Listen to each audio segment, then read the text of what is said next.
The hadith of the Prophet ﷺ, on the day of judgment, the sun comes a mile away from the heads of humankind. And humankind are in that heat and they start to sweat.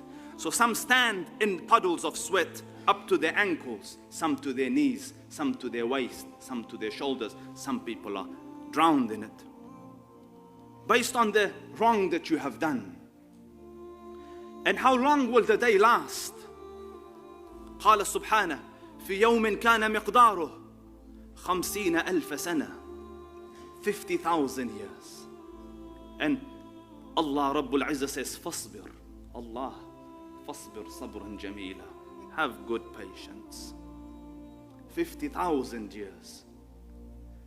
And you say, but I can't stand for 2 hours. The one that made you stand here, the one that made you be able to stand and walk, will make you stand for 50,000 years. In another hadith they go with the angels, and Allah says, take out of the fire anyone who you can remember doing a good deed, even the size of a coin. And they go there, the hadith is long, the angels start taking out and you point them out. The fire doesn't burn you. Then they say, Ya Rabb, we don't know anyone else, we can't see them, but there's others, they've gone, they're deep in, but we still remember them, we couldn't find them. Allah then says, go, take out anyone you can find who has half a coin's worth of good deeds they've ever done in their life. They go with them and they take them out. The prophets intercede, the angels intercede. You, bi'idhnillah, Ya Rabb, insha'Allah, the believers intercede. And Allah gives you that honor.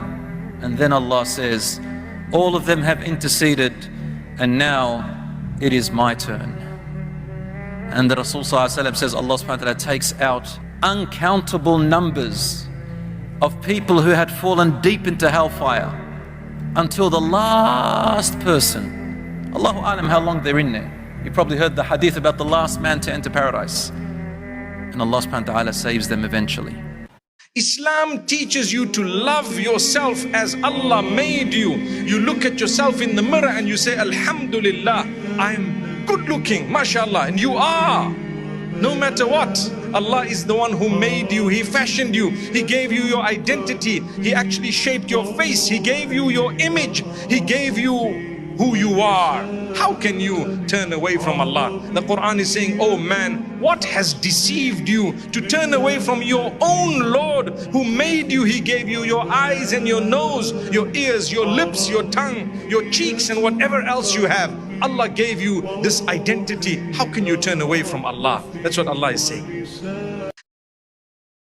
I know one sister wanted last year of university, and she took off her hijab, but she was wearing it from like 9 years old. She took it off in her final year of university, and her best friend said to her, like her sister, like, what are you doing? Why you take it off? She said, look, don't judge me, man. Don't judge me. Like, it's me. And she said, no, but why though? You're my inspiration. Why are you taking it off, sis? Like, what's wrong? And I had a big argument. And she said, listen, I know I'm going to put it back on.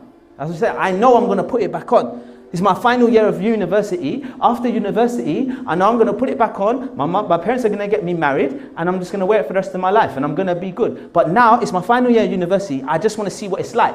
I just want to know what it's like. I just want to see what it's like. I want to know what it's like hanging around with the guys. I want to know what it's like going to a club. I don't want to get married and feel like I missed out on something. I want to know what it's like. I don't want to feel like I missed out. So she said, yeah, but you never know. She goes, look, just leave me. Stop judging. They had a big argument. 2 weeks later, that sister died. Outside a nightclub. You will see Allah subhanahu wa ta'ala, and He will speak to every one of you in paradise without an interpreter or without a translator. You'll be able to understand Him subhanahu wa ta'ala. And one of the conversations you'll have with Him is that He will say to you, do you remember when in secret you were in such a place and you did such a thing and nobody knew about it? And you'll say, yes, Ya Rabb, but isn't that why I'm in paradise? Because you forgave me? And Allah will say, yes, not only did I forgive you, it was a secret and I kept it a secret because you were ashamed. And I forgave it for you because you made it up with other good deeds. Because Allah says in the Quran, إِنَّ الْحَسَنَاتِ يُذْهِبْنَ السَّيِّئَاتِ. Good deeds wipe away bad deeds. You want to enter paradise? Here is one key. Follow it up with a good deed. It'll wipe it away every single time until you are strong enough and you can leave it, inshallah.